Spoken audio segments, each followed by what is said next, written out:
Oi, bem-vindos a mais um vídeo aqui no canal. Hoje a minha voz tá um pouquinho ruim, mas eu vou gravar mesmo assim, porque este canal não pode ficar sem conteúdo. Se você é novo por aqui, aproveita e já se inscreve para não perder nenhum dos próximos vídeos. E já deixa o like aqui embaixo também, que é pra você não esquecer lá no final. E hoje eu vou falar um pouquinho sobre as fitas de LED. E não dá pra negar que não tem como ter uma iluminação moderna, contemporânea, sem utilizar a fita de LED. Então fica aqui comigo até o final que vai ter muita dica boa. E eu vou começar com uma das dúvidas mais frequentes, que é onde você pode utilizar a fita de LED. Fita de LED você pode utilizar em praticamente tudo aí na sua casa. Dá para utilizar em móveis, ali acima do armário da pia, na roda-banca. Dá para utilizar embaixo da bancada da ilha também. Vou deixar algumas fotos de referência para vocês entenderem. Dá para usar como perfil no teto. Já explico o que é perfil.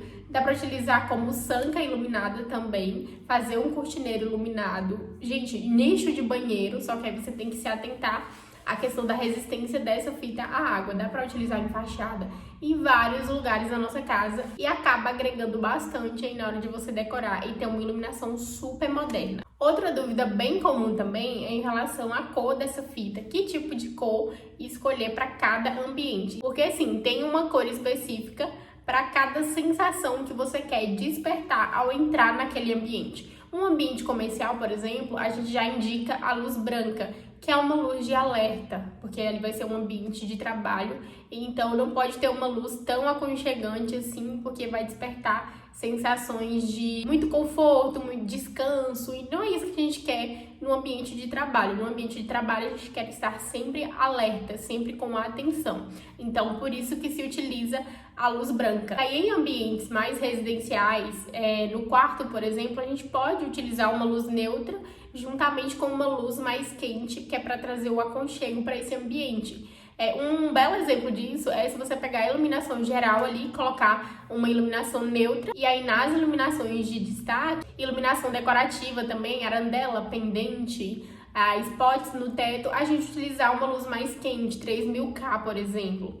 Essa questão de K são os kelvins, vai de 2.700 até 6.500K. E aí, quanto maior, mais branca essa luz é. A mais amarelada é ali a 2.700 e eu costumo utilizar bastante a 3000K, que é uma iluminação que traz bastante aconchego, bastante conforto. E remete também à luz solar mais no finalzinho da tarde, ali do pôr do sol. Então, dá uma sensação desperta, uma sensação mesmo muito boa. E aí o branco neutro, que geralmente é utilizado para iluminação geral, é na média ali de 4.000K. Se você quiser saber mais desse assunto, ver direitinho qual que é a cor de cada temperatura, eu vou deixar uma foto aqui de referência, mas é só pesquisar no Google lá, temperatura de cor, fita de LED, que vai aparecer as imagens de referência com as temperaturas de cada lâmpada. E outra coisa assim que eu acho que é bastante importante, mas nem todo mundo se atenta a isso, é o fator IRC dessa lâmpada. O que é o IRC? O IRC ele mede o nível de realidade, digamos assim, que essa luz traz.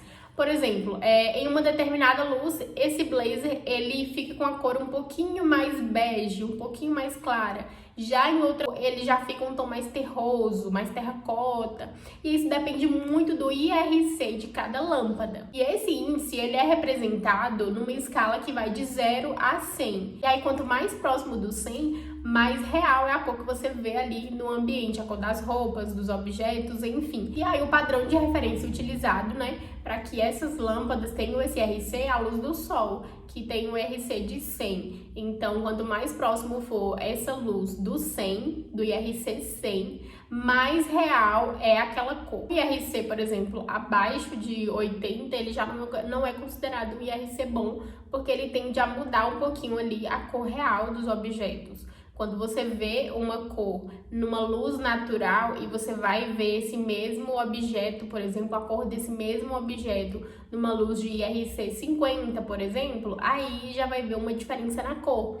Então, o IRC é o índice de reprodução de cor que traz um parâmetro aí pra gente de o quão real é aquela cor que a gente tá vendo. Eu espero que vocês tenham entendido. E aí tem muita gente que pergunta, Iris, mas qual que é a iluminação ideal? Quantas lâmpadas eu tenho que utilizar? Qual o tamanho da fita de LED?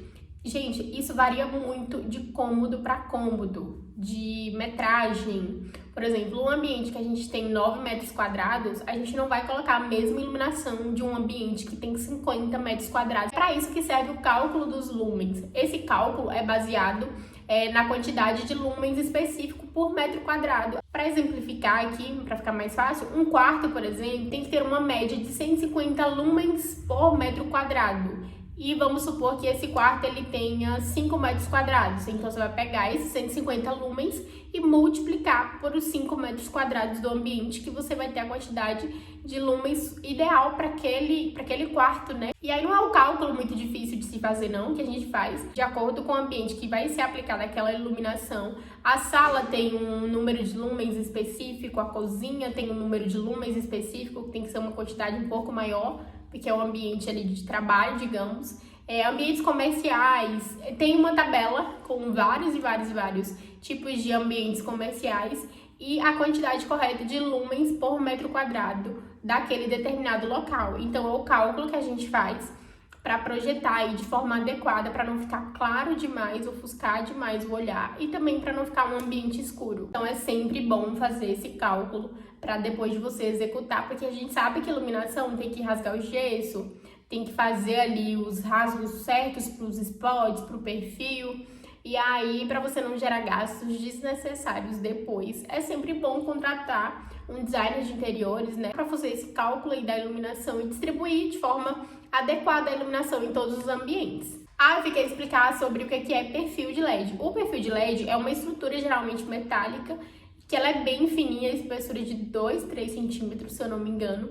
E aí tem ela de 1, 2 ou 3 metros. Você pode escolher qual o tamanho que você deseja, né? De acordo com o cálculo dos lumens que você tem aí. E aí você coloca a fita de LED dentro, geralmente é uma fita mais rígida que vai nesse perfil. E aí ela acaba sendo mais resistente também. O perfil, ele tem duas opções. Tem o perfil de embutir e tem o perfil de sobrepor. Então, se você tem gesso aí, forro rebaixado, você consegue colocar o perfil de embutir tranquilamente aí no seu gesso. Se não é o caso, se for uma laje, por exemplo, aí tem o perfil de sobrepor, que também fica bonito, ele é super fininho. Eu também acho super moderno, principalmente os que tem um acabamento preto, fica bem bonito, principalmente se você tem um estilo mais industrial. E aí ele é colocado de sobrepor no próprio teto aí na laje. E fica também super bonito. Então o perfil é essa estrutura que vai a fita de LED dentro, para iluminação geral. E aí ele tem um difusor, que é um acrílico mais leitoso, que é para essa luz não ficar como se fosse uma luz direta, para ela ficar uma luz mais difusa, que é bem mais agradável para o olhar, né? Esse perfil ele também é muito utilizado na marcenaria, atrás de cabeceira, por exemplo, um perfilzinho ali para colocar no armário, o armário superior da pia, fica super bonito, mas isso você tem que saber antes de executar o seu armário, já avisar pro pessoal da marcenaria, se você não tem um designer, se você tá tratando direto com a marcenaria, que você quer colocar LED no armário, porque ali eles vão deixar uma cava específica para colocar esse perfil de LED. E aí, esse acrílico que vai leitosinho não fica aparecendo aqueles pontinhos. Já viu aquelas fitas que ficam os pontinhos marcados de luz? Então, com o perfil a gente consegue um efeito mais difuso mesmo e fica bem bonito. Em relação aos watts, a potência dessa lâmpada, dessa fita de LED, vai depender muito para qual finalidade você está utilizando. Se for fachada, aí pode ser uma potência um pouco maior. Se for iluminação, aí já pode ser um pouquinho menor. E se for para móveis, uma iluminação mais decorativa, atrás de cabeceira, já pode ser uma potência bem mais baixinha, que é para não ficar aquela luz muito estourada, uma luz mais agradável mesmo. E para você que quer colocar uma fita de LED em uma área que pode ser molhada, por exemplo, o nicho ali do box, ou até mesmo na fachada, ambientes externos, você tem que prestar atenção no IP dessa fita de LED, porque ele tem que ter uma resistência maior, ele tem que ter resistência à água. Isso você consegue verificar na própria loja que você vai fazer, né, o seu orçamento aí da iluminação. E aí eles conseguem te orientar melhor quanto a isso. Mas tem sim como a gente colocar a fita de LED em ambientes externos e tem muita umidade, assim como o box. É só prestar atenção nesses detalhes e às vezes pesquisar um pouquinho mais, né? Aprofundar aí nesse assunto que você consegue fazer uma iluminação bem bacana aí na sua casa ou no seu comércio, enfim. Então é isso, gente. Se esse vídeo te ajudou de alguma forma, não esquece de deixar o like aqui embaixo, que é para o YouTube entregar esse conteúdo para mais pessoas. e, consequentemente, ajudá-los a planejar melhor a decoração da sua casa. Toda semana tem vídeo novo. Se você quer ficar por dentro aí desses assuntos de decoração e design, já se inscreve aqui no canal e também ativa as notificações. Até o próximo vídeo. Um beijo. Tchau, tchau.